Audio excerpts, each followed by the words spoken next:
Selamat pagi.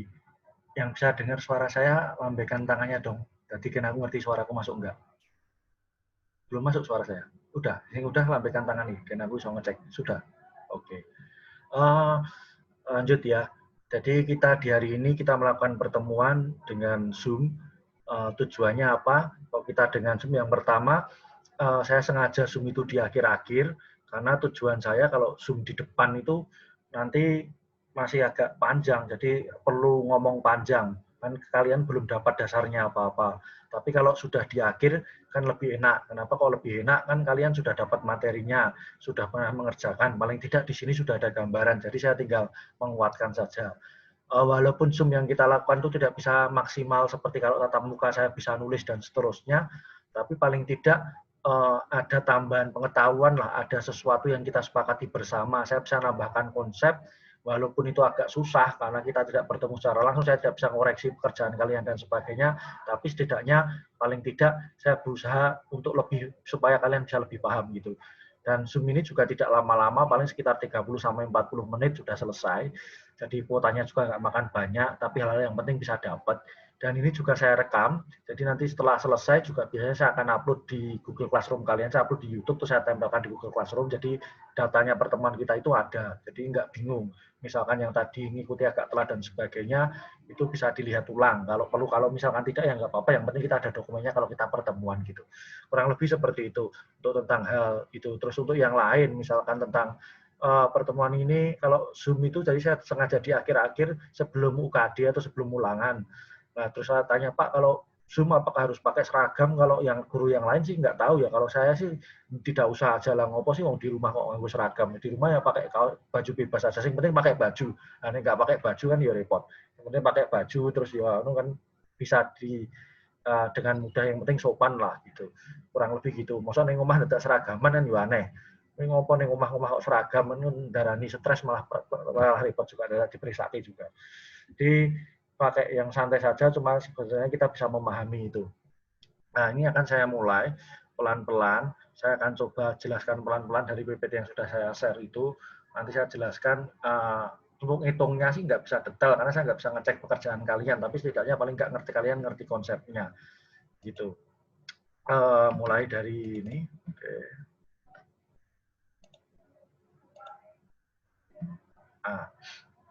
Di sini. Jadi saya ngambil ini. Ini saya ambil, jadi PPT ini saya ambil dari buku Intan, yang buku yang biasanya kita pakai, sehingga materinya ada di sini. Cuma di yang saya berikan ke kalian tiap pertemuan, itu tidak utuh dalam bentuk seperti ini, tapi sudah saya part-part menjadi bagian-bagian kecil. Tujuan saya apa? Bukan saya mendeliki materi ini dari kamu, tidak. Supaya kamu fokus. Jadi dalam belajar itu, dalam jam saya itu kamu fokus untuk belajar hal itu tok, tentang itu tok, dan sampai ngerti. Tujuan saya begitu. Terus kenapa saya ngasih tugas itu kadang tidak banyak, cuma 5, cuma kadang pernah 10 pertama karena saya menganggap itu penting. Biasanya sih cuma 5, 3, 2 gitu. Tujuan saya apa? Supaya kamu tuh mengerjakannya pas jam saya. Jadi setelah jam saya selesai, ya pekerjaan selesai. Kamu fokus ke pelajaran yang lain, waktunya istirahat malam, ya kamu istirahat malam, nggak usah malam-malam kok garap tugas, malam-malam kok sinau matematika. Jadi hidupmu juga tertata, juga enak gitu. Terus kenapa saya kasih di situ, saya kasih PPT, terus kemudian PPT itu garis besarnya saya kasih YouTube. Kenapa kok saya kasih di YouTube? Video YouTube itu saya pilih yang menurut saya paling gampang, paling konsepnya dapat. Jadi gue iso sinau, poin-poinnya, bisa dapat materinya, terus kemudian latihan soal untuk ngecek pemahamanmu. Nah, di situ dilakukan dalam jam pelajaran saya tok aja, itu sudah selesai, sudah saya set bahwa jam pelajaran saya itu selesai. Kalau kalian mengikuti dari awal tidak telat itu selesai.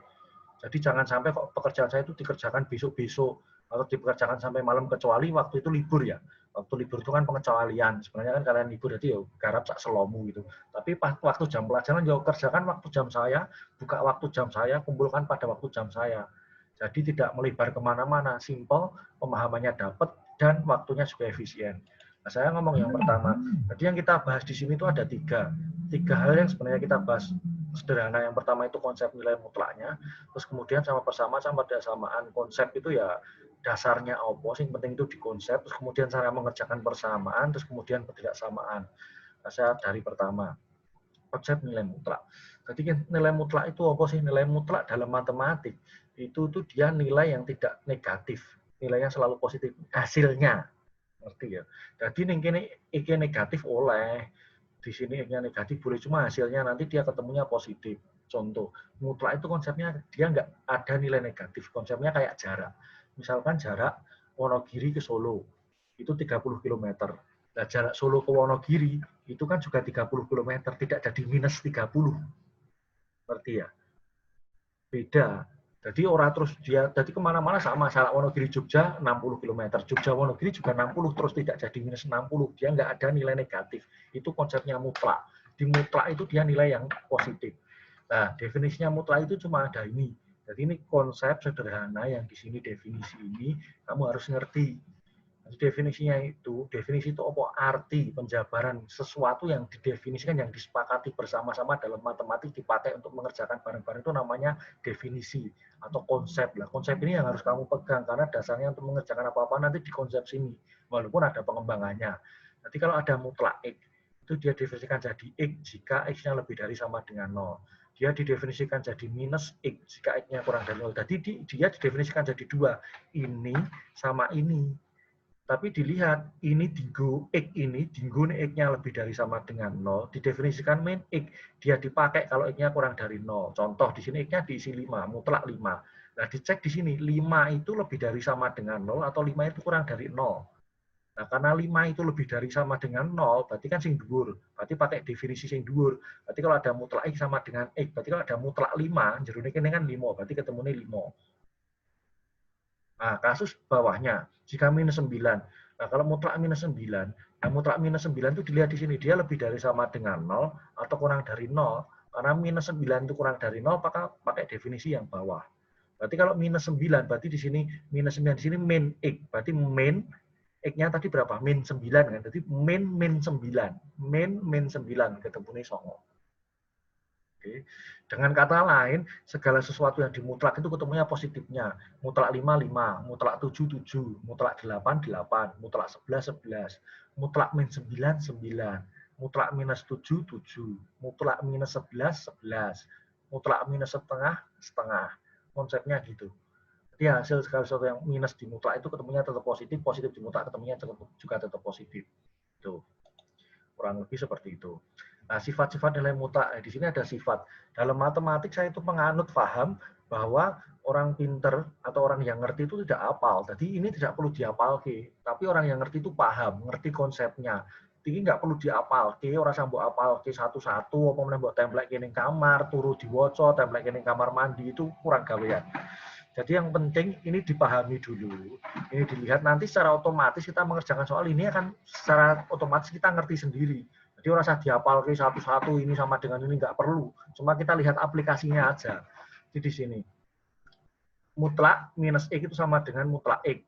Contoh, mutlak minus 9 itu kan 9, mutlak 9 juga 9. Berarti kan 9 sama dengan 9 tuh ya. Jadi mutlak minus X sama mutlak X itu podo. Pak, kenapa sih Pak ini kok ditulis minus X kok dari SMP, dari SD itu kita mikirnya X terus, kita nyari X terus. X itu variabel ya. Jadi X ini sesuatu yang bisa diganti-ganti sebenarnya, tapi ya nanti aja sambil jalan lah. Yang B, mutlak itu sama dengan X kuadrat. Kenapa kok sama? Mutlak itu kan nilainya selalu positif toh ya. Nah, X kuadrat itu juga selalu positif. Bilangan berapapun kalau kamu kuadratkan mesti ketemunya positif. Jadi podo, mutlak X sama X kuadrat itu selalu positif nilainya. Yang dimaksudnya begitu. Nah, ini sama. Kalau ada mutlak X dikuadratkan, itu sama dengan min X kuadrat di mutlak sama dengan X kuadrat. Ini podo, 3 itu nilainya. Nah, terus yang bawah untuk sembarang dua bilangan, kalau ada dua bilangan berlaku bahwa kalau ada X minus Y sama dengan Y minus X. Itu kayak jarak, Wonogiri Solo, Solo Wonogiri itu podo. Kalau dihubungkan dalam matematik, misalkan X-nya itu 3, Y-nya itu 5, berarti kan 3 min 5, ketemu nih min 2. Di mutlak ketemu 2. Di sini 5 min 3, ketemu 2. Di mutlak juga ketemu 2. Jadi diulak-walik podo. Mutlak X minus Y sama mutlak Y minus X itu ketemu nih podo. Yang kedua, ini boleh, jadi kalau dalam mutlak itu boleh dikalikan dulu atau dimutlakkan dulu. Contohnya 2 sama 3 tadi. 2 sama 5 tadi. Misalkan, 3 sama 5 ya tadi. 3 sama 5. Misalkan 3 kali 5, 15. Dimutlakkan ketemu 15. podo. Kalau di sini mutlak 3, ini dimutlak sih. 3 dimutlak 3, 5 dimutlak 5, 3 kali 5, 15. Podo ketemu nih. Jadi oleh dipengke lagi dimutlak oleh dimutlak masing-masing lagi dipengke, ketemu nih podo. Yang bawah juga berlaku sama, boleh dibagi dulu baru dimutlak atau dimutlakkan masing-masing baru dibagi, itu ketemu nih podo. Yang 4 sama 5 juga kasusnya sama dalam penjumlahan sama pengurangan, cuma ada spesial kasus saya kira nanti sambil jalan oke. Berikutnya, fungsi nilai mutlak. Nah, ini yang perlu diperhatikan. Ini, jadi konsepnya nilai mutlak itu kita ngitungnya, itu sebenarnya nilai mutlak itu banyak cara ngitungnya. Bahkan cara yang menurut saya, kalau saya pembelajaran langsung itu saya pakai definisi, pakai fungsi yang seperti ini, cara ngitungnya. Tapi karena kita pembelajarannya tidak langsung, PJJ, itu saya harapkan kita bisa paling tidak dengan cara yang paling mudah. Saya sudah memberi kemudahan itu, jadi kita tidak pakai definisi ini. Walaupun kita tidak melupakan definisi ini, tapi kita ngitungnya pakai cara yang tergampang sebenarnya. Di persamaan atau tidak samaan. Orang nganggo definisi untuk ini tidak. Cuma ini kita harus ngerti. Jadi konsepnya begini. Ada mutlak X sama dengan itu kayak tadi, X jika X-nya lebih dari sama dengan 0, min X jika X-nya kurang dari 0. Atau dengan kata lain, mutlak dirinya, mutlak X itu sama dengan dirinya sendiri. Dirinya sendiri itu apa? X jika dirinya lebih dari sama dengan 0. Atau dia jadi minus dirinya jika dirinya kurang dari 0. Ditonton ya. Yang di sini positif negatif itu di sininya. Kalau di sini itu nggak positif negatif, tetap X di sini lebih dari sama dengan 0, di sini kurang dari 0. Lah ini kalau dia mutlaknya X, kalau di dalamnya itu diganti bukan X tapi AX plus B ya podo wae. Jadi dia tadi jadi apa? AX plus B jadi dirinya sendiri, jadi AX plus B jika dirinya sendiri lebih dari sama dengan 0. Dia jadi minus dirinya, minus iki jika dirinya kurang dari 0. Ngerti? Jadi konsepnya gitu, dia jadi dirinya sendiri jika dirinya lebih dari sama dengan 0, dia jadi minus dirinya jika dirinya kurang dari 0. Berikutnya, ini contoh ngitungnya, saya pikir nggak begitu penting. Yang penting konsepnya, untuk ngitungnya nanti dilihat sendiri. Kenapa Pak ngitungnya itu nggak penting? Karena ngitungnya saya nggak bisa ngecek ngitungmu satu-satu, dan kamu udah dapat konsepnya ngitung itu di SMP. Guru ngitung itu gampang, cuma 2 tambah 3 itu kamu udah belajar dari SD. Tapi toh misalkan kamu nanti kesusahan, kalau langsung saya bisa ngecek, satu-satu tak cek. Tapi misalkan nggak, misalkan sekarang dalam PJJ kamu kesusahan, oleh takut temenin. Boleh juga tanya ke saya. Makanya kenapa waktu saya ngasih tugas atau latihan soal, itu misalkan sudah saya bagikan nilainya, kenapa saya tidak ngasih pembahasannya? Karena di antara kelas kalian sudah ada yang dapat 100. Kalau ada yang dapat 100, tujuan saya kenapa saya nggak kasih bahas? Ya kan temanmu sudah ada. Tanya dong temanmu yang dapat 100, kalau yang dapat 100 ada 2-3 orang, minta. Nonton jawabannya, dicek sama jawabanmu kurangnya di mana. Nah, diperbaiki di situ. Kecuali dalam satu kelas itu semuanya salah, dalam nomor itu saya akan kasih pembahasannya. Di kelas 11 ada kasus yang seperti itu, saya kasih pembahasannya. Tapi kalau misalkan sudah ada yang betul, ya sudah, sharing sama temanmu, itu dapatnya dari mana, kok bisa itu seperti apa. Bukan berarti aku menutup salah terus Pak David itu nggak mau kasih tahu, bukan. Tapi karena sudah ada yang benar di situ, ya sudah itu yang benar itu dipahami. Saya lanjut ke persamaan. Ini mulai ngitung. Di persamaan nilai mutlak, bentuk umumnya kayak ini. Nah, kenapa sih Pak kok ngomong ke bentuk umum persamaan nilai mutlak wong sama selama ulangan, selama kamu SD nggak pernah ditanya bentuk umumnya. Jadi kita ngerti yang namanya persamaan mutlak itu kayak ngopo, bentuk E. Ya, kalau tidak seperti itu dibuat jadi seperti itu. Oke, saya ngomong sekarang. Persamaan itu apa? Persamaan itu hal yang sudah kamu lakukan, kamu hitung dari SD, SMP. Cuma aku dhewe ora ngerti persamaan itu apa.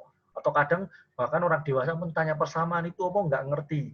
Jadi persamaan itu apa sih? Persamaan itu kalimat terbuka. Yang kalimat terbuka itu apa? Kalimat terbuka itu dalam matematik itu ada 2. Ada kalimat terbuka, ada pernyataan atau kalimat tertutup. Kalimat terbuka itu kalimat yang belum diketahui nilai kebenarannya. Kalau pernyataan itu kalimat yang sudah diketahui nilai kebenarannya. Contoh pernyataan, X plus 4 sama dengan 7. 2 plus 4 sama dengan 7. Itu contoh pernyataan atau kalimat tertutup. Lah kok bisa ngerti lah, karena nilainya salah. Maka kita ngerti. Dan contoh kalimat terbuka itu apa? X plus 5 sama dengan 7. Itu kalimat terbuka, karena kita nggak tahu X plus 5 sama dengan 7 itu benar apa salah. Ngerti? Kita belum bisa menentukan. Kan iki iso diisi macam-macam. Ada variabelnya. Ya, makanya saya ngomong tadi itu namanya variabel. Variabel itu bahasa Indonesianya peubah. Kalau Syahrini ngomong itu variabel itu sesuatu. Nah, gue nulis sesuatu kan kesuwen. Sesuatu tambah 3 sama dengan 5 lah. Sesuatu itu berapa kan kesuwen. Maka disimbolkan pakai X. Apa harus X, Pak? Enggak. Boleh A, boleh C, boleh Z, boleh Y, dan sebagainya. Atau mau gambari bentuk uang juga boleh. Cuma kan gambarmu kesuwen. Maksud main garap siji dan gambar-gambar terus kan kesuwen. Maka simbolkan pakai X. Dan itu cara kita, proses cara kita untuk cari, untuk mikir. Jangan terus mikir, nah mosok kata SD SMP gulai X ora ilang ning dinding lho, oh digulai terus guru matematika kurang gawean. Wong X ora ning dinding ngono kok digulai terus dari dulu suruh mencari X-nya berapa. Lah yo kok takok X dhewe, bukan masalah itunya, tapi masalah konsepnya kita untuk mikir bahwa nyarinya itu seperti apa. Prosesnya mikir mendapatkan proses berpikir yang benar itu seperti apa. Maksudnya di matematik begitu. Jadi bentuknya begini, ada dua. Jadi kalau bentuknya fx sama dengan c, mutlak fx sama dengan c atau mutlak sama dengan mutlak. Ini bentuknya. Ada dua, yang tiga ini sih mungkin ya mirip-mirip dengan yang dua. Jadi ada bentuknya kalau mutlak sama dengan c, c itu bilangan ongko, atau mutlak sama dengan mutlak. Nah itu nanti pengerjaannya berbeda. Berikutnya. Untuk menentukan persamaan nilai mutlak itu ada banyak cara. Yang pertama itu menggunakan grafik. Tapi tidak saya bahas di sini karena menggunakan grafik itu cuma identifikasi. Jadi yang gambar grafik juga kita tidak buat, sudah ada di situ, cuma kita identifikasi. Lah ini menurut saya tidak begitu urgent karena nanti juga tidak dipakai. Makanya saya langsung ke yang kedua, yang di pelatihan soalmu juga saya ngomong yang kedua, dipakai yang menggunakan definisi nilai mutlak ini. Walaupun ini tidak definisi secara utuh, tapi sudah cara gampangnya. Nah, cara gampangnya ini saya lihat kemarin pekerjaanmu aja masih mabrut-mabrut. Enak sing wis konsepnya ngerti, enak sing mau ngasal garap. Jadi usahakan kalau mengerjakan sesuatu itu dipahami konsepnya ngopo. Ojo asal sing penting nulis enak garapan itu ditumpuk. Wah, itu konsepnya parah. Jadi kamu mengerjakan sesuatu tuh ngerti sih mbok garapi opo. Jadi jangan kerja kayak kuli, tapi kerjalah yang cerdas. Nek kuli itu mindai waktu, kon pindai ke tempat A, ke tempat B dipindai. Nah tujuannya waktu dipindai, ngopo isra mudeng aku dikon bosku mindai waktu A ke B kok. Nah kerjanya jangan begitu. Kalau kamu pindah batu A ke B itu ngerti, oh di A itu mau dipakai buat apa, oh di B itu lebih dekat dengan pekerjaannya dan sebagainya. Nah ini. Jadi kalau ada mutlak AX plus B sama dengan C, C ini bilangan ya, bisa diganti macam-macam. Nah itu kita kerjanya jadi dua ya kalau ada persamaan gitu, diling-iling.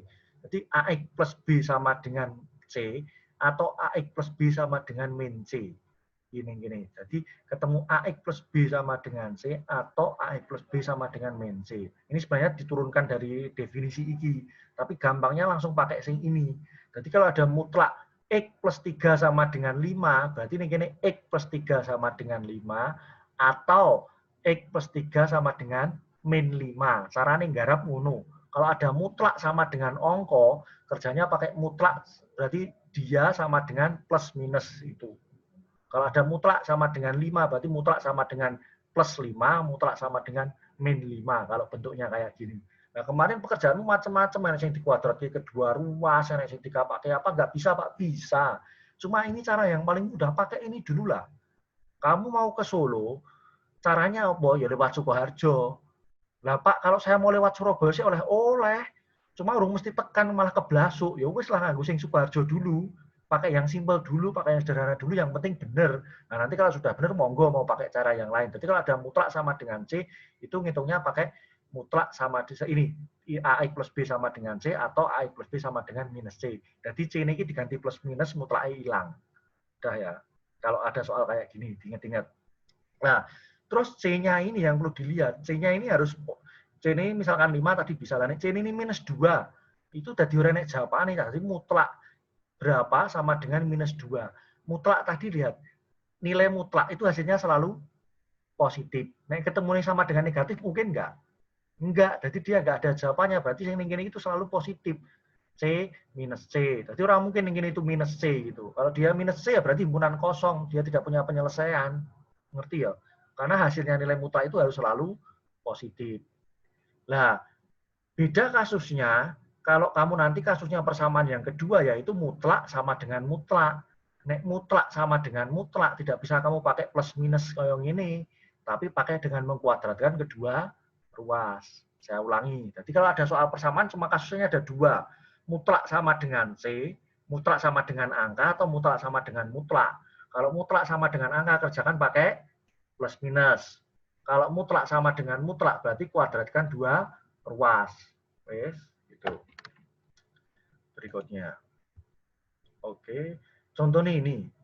Nah, ini pakai penyelesaian pakai grafik, saya kira enggak, ini aja yang kedua lah. Kalau ada mutlak X minus 2 sama dengan 3, berarti kerjanya kayak tadi, mutlak X dilangi, diganti plus minus. Berarti X min 2 sama dengan 3, atau X min 2 sama dengan min 3.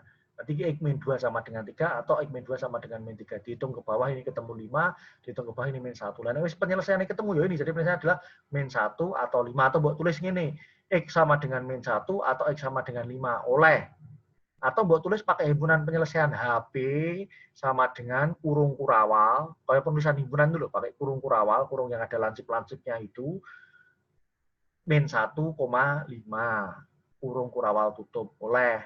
Jadi oleh mbok tulis ini, oleh mbok tulis X sama pakai X sama dengan oleh, mbok tulis dalam himpunan penyelesaian oleh. Kenapa kok himpunan penyelesaian? Karena ikan jenisnya penyelesaian.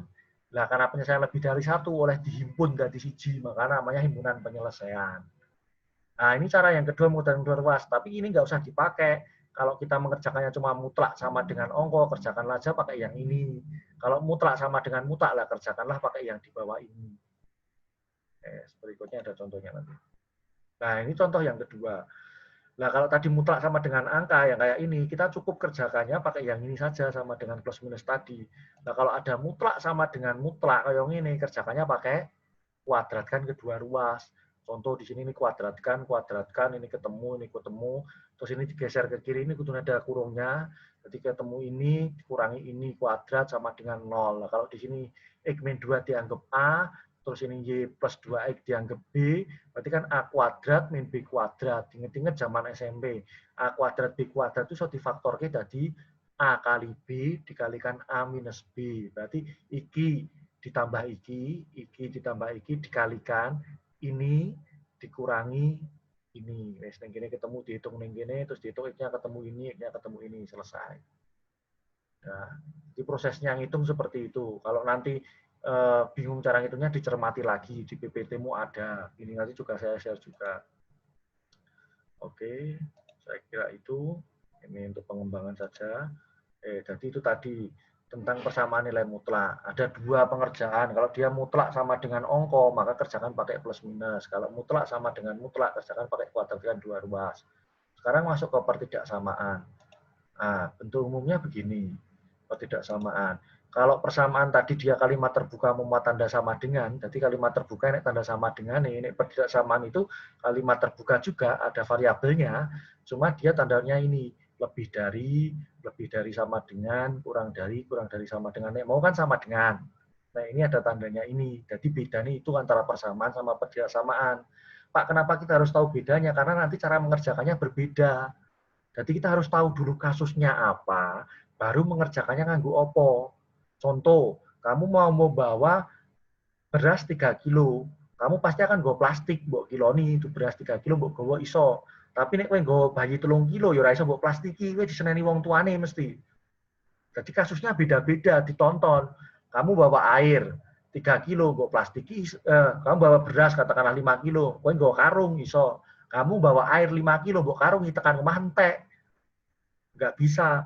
Jadi lihat kasusnya, persamaan mau kerjanya pakai cara persamaan. Nah, sekarang kita masuk pertigaan, berarti kerjanya pakai cara, pertidaksamaan, berarti cara kerjanya juga pakai pertidaksamaan. Oke, dibedakan. Kalau persamaan tadi pakai begitu, sekarang pertidaksamaan. Bedanya apa? Pertidaksamaan ada tandanya ini. Kalau sama dengan itu ya ada tandanya sama dengan tok. Kalau pertidaksamaan itu ada 4, ada lebih dari sama dengan, kurang dari sama dengan. Nah, ini.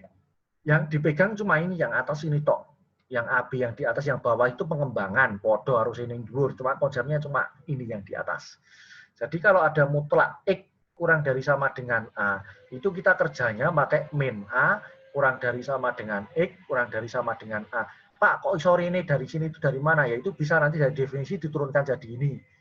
Tapi itu caranya akan panjang, jadi nanti kita bahas kalau udah tatap muka saja. Cuma intinya kita pakai dulu, kita ngerti bahwa kalau ada mutlak X kurang dari sama dengan A, itu kerjanya pakai minus A, kurang dari sama dengan X, kurang dari sama dengan A. Jadi ini pakai sama dengan, itu di sini pakai sama dengan, di sini pakai sama dengan loh ya. Wes, ora di sini ada sama dengannya, di sini tidak. Kemarin ada yang pekerjaannya gitu, itu mesti saya nilai tidak sempurna. Jadi kalau di sini pakai sama dengan itu di sini mesti pakai sama dengan. Contoh kasusnya kalau dia ada mutlak X kurang dari B, nggak pakai sama dengan ya, mutlak X kurang dari B, maka jadi minus B kurang dari X kurang dari B. Nah, kasus yang kedua, ini kalau kurang dari sama dengan atau kurang dari tok podo. Kalau X-nya lebih dari sama dengan A, maka kita kerja pakai 2. X, tandanya dibalik dikai minus. X kurang dari sama dengan min A, atau iki tok mutlak dilangi. X lebih dari sama dengan A.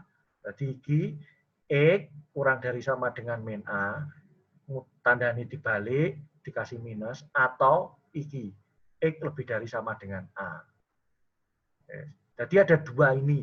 Nah kalau ini pakai B Pak, yang tadi nggak pakai sama dengan, misalkan mutlak X lebih dari B, maka kerjanya X kurang dari min B atau X lebih dari B. Jadi sama dengan, adanya sama dengan atau tidak ini tergantung soal sing ning gini. Konsepnya cuma ada 2 ini. Kalau kalau kurang dari pakai yang di atas, kalau lebih dari pakai yang di bawah. Jadi tergantung soal sing di. Misalkan di sini ada X min 4 kurang dari sama dengan 2. Berarti min 2 kurang dari sama dengan X min 4 kurang dari sama dengan 2. Kira-kira begitu. Nah, contohnya di sini. Jadi kalau ada ini, X minus 2 lebih dari 3, berarti kita kerja karena dia X min 2 lebih dari 3, kita kerja pakai yang atas atau yang bawah? Bawah. Kenapa? Karena dia lebih dari. Berarti tadi iki X kurang dari minus A atau X lebih dari A. Jadi iki tadi X min 2 kurang dari sama dengan min 3. Dibalik ke min. Atau X min 2 lebih dari sama dengan 3. X min 2 kurang dari min 3 atau X min 2 lebih dari 3. Benar toh? Dihitung ke bawah, ketemu iki, ketemu iki. Jadi penyelesaian iki. Bentuknya yang ini. Wes. Nah, sekarang ini kurang dari, misalkan X min 2 kurang dari 3. Berarti kerjanya pakai yang tadi. Min 3 kurang dari X min 2 kurang dari 3. Nah, kayak gitu tadi gimana, Pak? Kalau ada 3, misalkan di sini ada X min 2, ngilangi X min 2 ning tengah piye? Kan di sini ada min 3 kurang dari sama dengan kurang dari X min 2 kurang dari 3. Ngilangi min 2 ning tengah itu ditambah 2 tengah. Berarti sing kiri ditambah 2 jadi min 1, ini ditambah 2 jadi X, kanannya ini ditambah 2 jadi 5. Caranya ngono. Nah, kalau tengahnya itu, di tengah itu ada 2X plus 3, Pak. Berarti caranya biar jadi X, yang tengah tadi loh ya. Kan ini penyelesaiannya bentuknya yang tengah itu harus X. Nah, kalau yang di sini itu 2X plus 5, caranya piye? Yang pertama kali 5 ini dilangi C. Min G5, min G5, min G5 di ketiga ruas. Wes, hilang kan ya. Berarti di sini 3, tadi 3X minus 3X plus 5, ini sudah dikurangi 5, kurangi 5, kurangi 5, berarti kan masih 3X loh di sini. Nah, lagi dibagi 3, bagi 3, bagi 3, bagi 3. Nah, di sini 2X tok, caranya tadi ya dibagi 2, dibagi 2, dibagi 2. Kira-kira begitu. Saya kira itu contoh yang lainnya sama. Nah, ini kasus khusus. Kalau dia mutlak, kurang dari atau lebih dari mutlak. Nah, itu caranya gimana? Pakai cara yang kayak tadi, yaitu dikuadratkan kedua ruas. Jadi saya ulangi lagi. Saya kira cuma itu sih. Jadi saya ulangi lagi karena waktu kita terbatas juga. Yang pertama, konsep nilai mutlak. Nilai mutlak itu kayak jarak. Jadi dia nggak ada nilai negatif hasilnya loh ya. Nah, IK negatif oleh. Kayak jarak mutlak itu intinya, ada definisinya tadi. Nah, terus persamaan nilai mutlak itu kita kerja pakai 2 cara, tergantung bentuknya. Kalau mutlak sama dengan angka, kita kerja pakai plus minus. Kalau mutlak sama dengan mutlak, maka kita kuadratkan 2 ruas. Nah, kalau pertidaksamaan, kita kerja juga pakai 3 cara. 2 yang umum, 1 yang khusus. Yang 2 tadi kalau ada X, mutlak X kurang dari A, kita kerja pakai min A kurang dari X kurang dari A. Kalau ada yang lebih dari, mutlak X lebih dari A, kerjanya pakai X kurang dari minus A atau X lebih dari A. Yes. Nah, kasus ketiga, kalau pertidaksamaannya itu bentuknya mutlak sama mutlak, itu caranya dengan dikuadratkan kedua ruas. Jadi itu aja pembelajaran kita hari ini. Jadi dilihat lagi caranya kamu mengerjakan sudah betul atau belum. Tidak harus pakai cara itu sebenarnya, tapi menurut saya itu cara yang termudah yang kita bisa pakai. Nah, kamu pakai cara yang lain sebenarnya juga boleh, juga akan saya betulkan juga. Tapi kalau menurut saya belajar itu dari yang paling gampang lah. Yang paling gampang yakin dulu, kerjakan dulu betul. Baru coba cara yang lain. Rasa gawe mikir sok angel-angel sing ketok keren nopo piye, tapi malah kleru. Jadi cara yang sederhana dulu, yang yakin dulu itu betul dulu. Nah, jadi nanti dilihat lagi. Terus untuk cara penulisan itu selang. Selang itu antara kurung biasa sama kurung siku itu beda ya. Jadi di pekerjaanmu itu mbok padake. Nanti coba dilihat lagi di searching di internet tentang interval dalam matematika atau selang dalam matematika. Nulisnya piye. Itu ada. Jadi beda antara kurung biasa sama kurung siku. Kalau kurung biasa itu dia nggak pakai sama dengan intinya. Kalau dia kurang dari ya kurang dari tok. Nek kurung siku itu berarti dia pakai sama dengan tulisannya. Di sini nggak ada sih. Jadi di VPT ini nggak ada, cuma karena kalian kemarin ada yang nulis saya bahas sedikit. Jadi kalau kurung biasa itu artinya dia tidak pakai sama dengan, kalau kurung siku itu pakai sama dengan, ojo dipadaki. Dah kira-kira itu dari saya. Jadi minggu depan kita ulangan. Ulangannya bentuknya apa? Mungkin ada yang nanya karena kita sudah biasa tugasnya itu pakai urean. Nah, saya sudah bahas pekerjaan kalian. Jadi nanti ulangannya itu kita pakai pilihan ganda. Kira-kira soalnya 25 lah. Di 25 kita soalnya pakai pilihan ganda. Silakan dipilih di situ jawabannya. Terus nanti nilainya juga setelah selesai semua kelas ulangan juga akan saya share. Soalnya beda saya buat beda sih, tapi kan matematika ya beda. Matematika itu kan ya model-modelnya kan mutlak ya, tapi soalnya mutlak gitu. Jadi nanti setelah selesai juga akan saya share nilainya berapa juga akan saya share nilainya. Jadi tidak ada rahasia-rahasiaan, misalkan nilainya berapa juga akan saya kasih tahu ini nilainya juga, termasuk tugas kan kemarin juga saya share juga. Jadi kira-kira seperti itu. Terus nanti jika ada permasalahan, boleh kamu chat di forum Google Classroom atau Japri juga tidak masalah. Tapi kalau bertanya itu sing jelas, maksudnya tanyanya apa, ngomong ini Pak saya ngitung sampai di sini nggak bisa, itu siap seperti apa. Saya juga akan berusaha jawab walaupun kita komunikasi lewat online itu kan terbatas. Kalau saya di kelas, saya akan bisa ngecek satu-satu. Saya akan keliling lihat pekerjaanmu satu, terus tak bener, oh ini salah Mbak, ngomongnya gini, atau ini salah Mas, ini benernya gini. Itu bisa langsung. Tapi kalau online itu kan lama, kowe ngirim sih moto, aku bales sih urung sempat tak woco, tak kirim meneh, kowe wis buat tinggal mangan wis lali mau sing ditakoke apa, itu kan ya bisa-bisa saja. Tapi setidaknya ya kita berusaha yang terbaik lah. Bukan berarti PJJ alasan kita buat nggak bisa, ya mesti ada bedanya, tetap ada bedanya, tapi setidaknya kita berusaha semaksimal mungkin. Jadi nanti pas tatap muka, saya bisa ngajar kalian tanpa kurang banyak hal. Jadi tinggal sedikit-sedikit saja, tinggal mulai sedikit-sedikit saja, yang tidak bisa di online akan saya pelajari seperti itu. Jadi kira-kira seperti itu ya. Nanti pembelajarannya nanti minggu depan kita ulangan. Sekian dulu. Terus nanti rekamannya akan saya share di Google Classroom. Kira-kira seperti itu ya. Terima kasih. Selamat pagi.